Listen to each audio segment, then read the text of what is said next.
Baik, sebelumnya Assalamualaikum warahmatullahi wabarakatuh. Waalaikumsalam warahmatullahi wabarakatuh. Waalaikumsalam warahmatullahi wabarakatuh.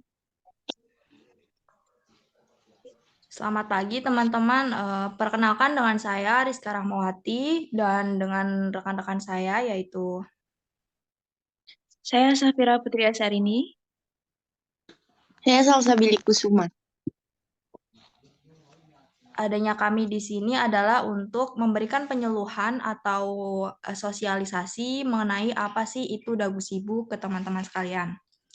Mohon maaf sebelumnya di sini ada yang udah tahu nggak ya dagu sibuk itu apa? Nggak tahu. Baik, sebentar saya share screen dulu.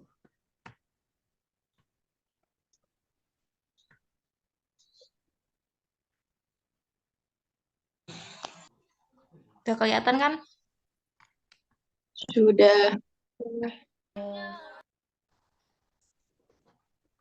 Di sini saya akan menjelaskan mengenai dagu sibu. Jadi, dari data hasil riset kesehatan dasar dagu sibu itu pada tahun 2013 menunjukkan sebesar 35,2% rumah tangga menyimpan obat untuk pengobatan mandiri. Dari 35,2%-nya, rumah tangga menyimpan obat, 35,7% diantaranya menyimpan obat keras, dan 27,8% diantaranya yaitu sebesar 86,1% antibiotik diperoleh tanpa resep dokter. Jadi itu di sini harusnya untuk penyimpanan obat itu untuk obat masing-masing itu mempunyai waktu simpan yang berbeda ya. Kalau contohnya itu sirup. Kalau sirup itu sehabis digunakan jadi kemasannya itu udah kebuka, sirup itu masih bisa digunakan selama 14 hari. Jadi kalau lebih dari 14 hari nggak bisa digunakan lagi dan harus dibuang. Untuk antibiotik itu harusnya bisa hanya diperoleh itu dengan resep dokter saja. Kalau nggak ada resep dokter ya nggak bisa dibeli gitu ya. Selanjutnya untuk dampak dari penggunaan dagu sibu yang tidak benar itu dapat menyebabkan terjadinya masalah kesehatan baru khususnya penurunan efektivitas bakteri. Maka dari itu gunakan dagu sibu. Dagu sibu itu apa sih? Yang pertama, dagu sibu itu adalah dapatkan obat yang benar. Gunakan obat sesuai petunjuk, simpan obat dengan tepat, dan buang obat dengan baik. Yang pertama, dapatkan obat. Mendapatkan obat. Untuk mendapatkan obat itu bisa dibeli di sini ya, di apotek, di instalasi farmasi rumah sakit, klinik, puskesmas, dan toko obat. Jadi kalau teman-teman sekalian masih beli obatnya itu di warung-warung biasa atau di Alfamart itu harusnya nggak boleh. Karena obat itu hanya bisa diedarkan di sini harusnya, di yang tertera di sini saja. Yang kedua, perhatikan penjelasan tenaga kesehatan. Yang ketiga, simpan informasi yang didapatkan seperti brosur atau kemasan obat. Jadi kalau misalkan obat ada brosur atau kemasan obat itu langsung jangan dibuang. Kalau kalian bingung itu bisa baca di brosur obatnya atau kemasan obat. Yang keempat, perhatikan nama, zat aktif, nomor izin edar atau nomor registrasi, penggolongan peringatan di brosur, kadaluarsa, kemasan nama, dan alamat industri, indikasi, dan efek samping, serta sediaan obat. Kalau misalkan kalian mau ngecek obat itu palsu atau asli gitu, kalian bisa ngecek di webnya BPOM dengan memasukkan nomor izin edar atau nomor registrasi ya teman-teman. Selanjutnya, Nah, oke, selanjutnya dilanjutkan saya. Ini ada penggolongan obat. Nah, penggolongan obat itu kan ada 4, teman-teman. Nah, itu kan ada obat bebas, bebas terbatas, keras, sama narkotika. Yang pertama ada obat bebas, itu kan tandanya itu biasanya ada bulatan gitu, terus warnanya dalamnya itu hijau. Itu biasanya ada di samping kemasannya. Maaf, maaf, samping labelnya gitu. Biasanya ada bulatan gitu. Nah, itu maksudnya obat bebas itu berarti obatnya bisa dijual bebas. Artinya pembeli itu dapat beli tanpa resep dokter. Contohnya, yang kalian tahu apa? Ada yang tahu enggak? Obat bebas yang ada logo hijaunya itu. Tidak.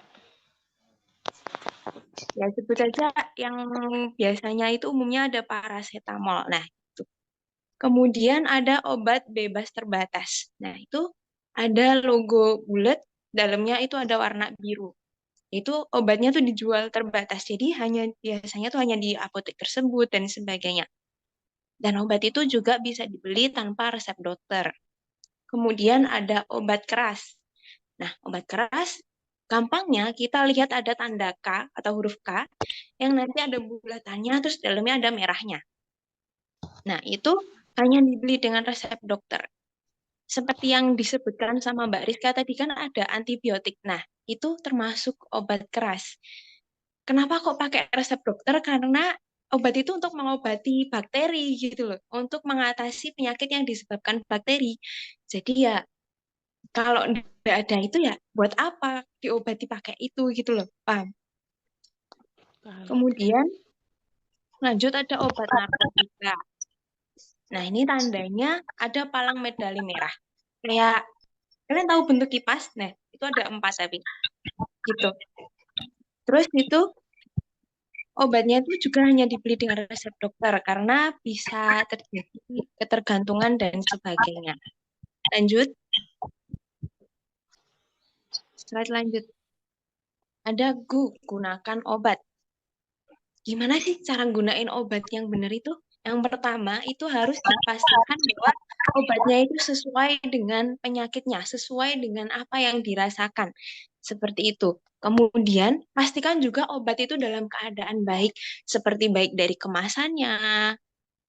Terus kemudian kalau kan kelihatan ya itu ya kalau kemasannya rusak ya. Jadi pilih yang lebih rapi, lebih bersih, lebih baik seperti itu. Terus kemudian pastikan cara penggunaan itu juga benar, cara penggunaan obatnya. Biasanya itu ada di brosur atau ada di kemasannya. Jadi itu jangan lupa dibaca karena ya kalau kita salah make obat, sembuhnya gimana kalau penggunaannya itu salah gitu. Kalau kan bisa kelebihan dosis nanti takutnya terjadi hal-hal yang tidak diinginkan. Kemudian gunakan sesuai anjuran yang tertera di brosur. Nah, itu kan ada brosurnya. Nanti bisa dibaca.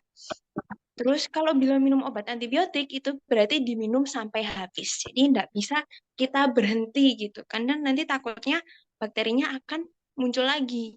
Nah, selain antibiotik yang harus habis itu ada obat tekanan darah tinggi, kemudian ada obat kolesterol dan sebagainya.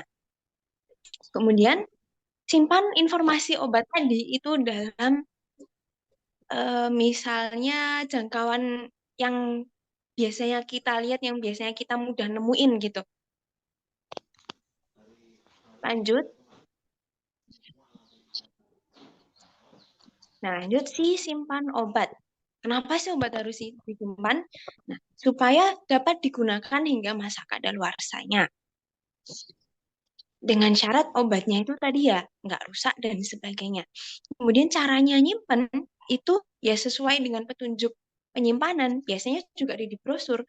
Kemudian simpan tempat yang biasanya ya itu ada di suhu ruang, kemudian dalam keadaan kering dan jauh dari sinar matahari. Namun ya kembali lagi yang tertera pada brosur. Terus jauhkan dari jangkauan anak-anak karena nanti takutnya obatnya itu dapat mereka bisa sampai mereka makan dan sebagainya. Terus simpan sesuai kemasan asli, pastikan obat tertutup rapat agar tidak terkontaminasi. Nah, kita kan kalau membuka obat ya, misal di meja, kalau dibuka terus itu kan takutnya kita kan nggak ngelihat ya bakteri yang ada di udara dan sebagainya. Tapi kalau masuk ke dalam obat itu malah takutnya nanti obatnya itu nggak efektif dan kitanya malah kenapa-kenapa gitu. Terus jangan tinggalkan obat di dalam mobil terlalu lama. Kenapa? Karena suhu mobil itu tidak stabil. Terus juga selalu periksa tanggal kadaluarsa. Jangan-jangan kita konsumsi obat yang sudah kadaluarsa. Nanti kan jadi kurang efektif untuk penyembuhannya. Begitu. Terus lanjut. Yang keempat itu ada buang obat. Nah, kriteria buang obat itu ada dua. Nah, obat kadaluarsa sama obat rusak. Nah, yang kadaluarsa itu Yang pertama telah melewati tanggal dan waktu kadaluarsa. Untuk yang kedua itu obat berubah rasa, bau, dan warna. Nah, ciri-ciri dari obat rusak itu batas kadaluarsa dilampaui. Kemasan rusak, berubah rasa, bau, dan warna. Untuk yang terakhir, obat tetes mata yang sudah terbuka lebih dari sebulan.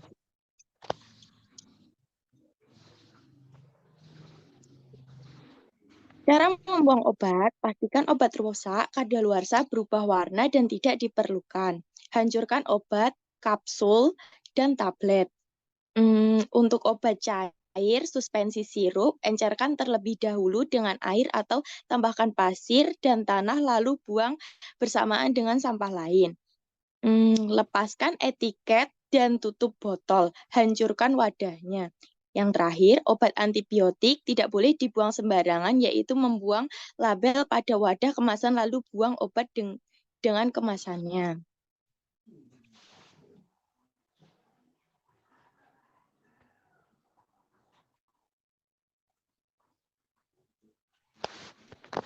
Sekian sosialisasi atau penyuluhan dari kami. Mungkin ada yang mau ditanyakan dari teman-teman? Ya, itu kan antibiotik harus dihabiskan. Nah, itu alasan kenapa harus dihabiskan.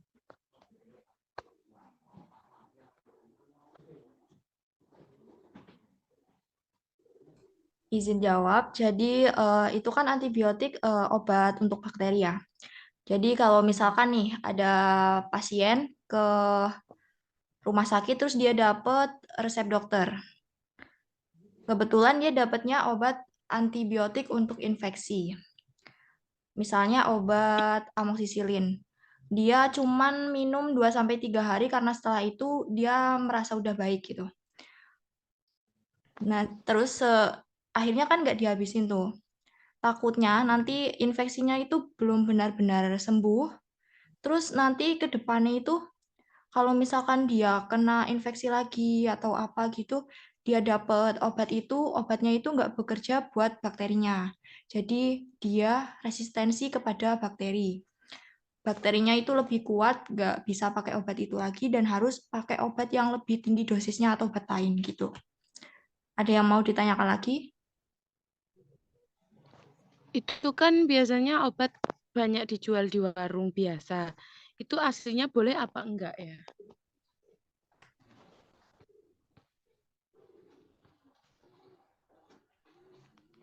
Untuk obat yang dijual di warung itu harusnya nggak boleh. Karena apa? Karena di warung itu atau di Alfamart itu nggak ada TTK yang kayak memberikan apa ya, KIE, informasi obat gitu kepada yang beli obat. Jadi si yang beli obat itu nggak tahu penggunaan obat dengan benarnya itu gimana. Terus efek sampingnya itu kalau serius harus bagaimana gitu. Ada yang mau ditanyakan lagi? Udah. Baik, sekian dari Anissa mau kami. tanya? Bentar, Nis. Ada yang mau tanya katanya. Oke, silakan. Izin bertanya, aku Dwi Rizka Widiawati dari Kebidanan. Izin bertanya, kan tadi dijelaskan bahwa kalau misalnya obat antibiotik itu harus dihabiskan karena resisten terhadap bakteri. Dimana antibiotik sendiri itu kayak kalau nggak dihabisin itu cuma melemahkan bakteri, bukan mematikan. Nah, dari farmasi sendiri itu bagaimana sih cara mengedukasi pasien terhadap penggunaan obat yang baik dan benar, karena tuh kayak menurut saya pribadi kalau misalnya menurut saya badannya udah sehat itu nggak dihabiskan karena saya tuh belum tahu apa itu resisten dan lainnya. Terima kasih.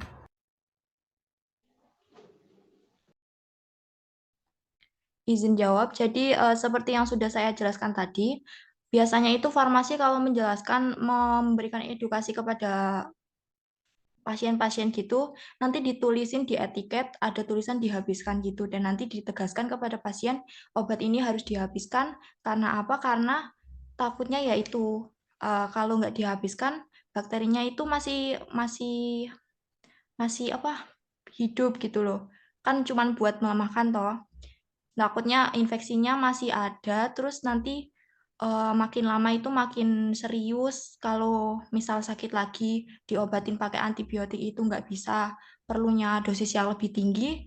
eh, Bisa juga menyebabkan kayak kalau dia sakit lagi itu sakitnya bakalan lebih lama gitu loh, nggak sembuh-sembuh gitu. Mungkin itu ada yang mau ditanyakan lagi atau kurang jelas dari Kalau jawaban saya? tambahan, kalau dari saya ya, kalau dari farmasi sendiri, kalau pertama udah, yang penting sudah membilangi ya, sudah ada, kita tuh sudah berperan gitu untuk ngomong ke pasiennya. Kemudian kelanjutan pasiennya itu minum atau enggak ya, itu terserah pasiennya. Yang penting kita sudah memperingatkan, sudah memberitahu apa sih efek sampingnya kalau nggak dipakai, kalau nggak dikonsumsi dalam sampai habis gitu. Kemudian kelanjutannya itu ya tergantung pasiennya sendiri.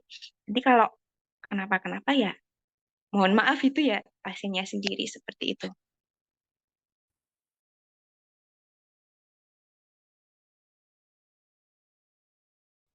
Mungkin itu ada yang masih dibingungin nggak?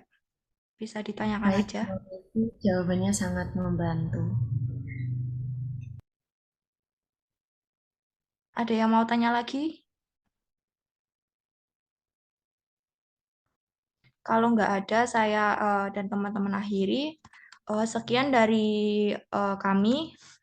Apabila ada salah kata atau kekurangan, kami mohon maaf yang sebesar-besarnya. Wabillahi taufiq walhidayah. Wassalamualaikum warahmatullahi wabarakatuh. Waalaikumsalam warahmatullahi wabarakatuh. Terima kasih. Makasih ya teman-teman.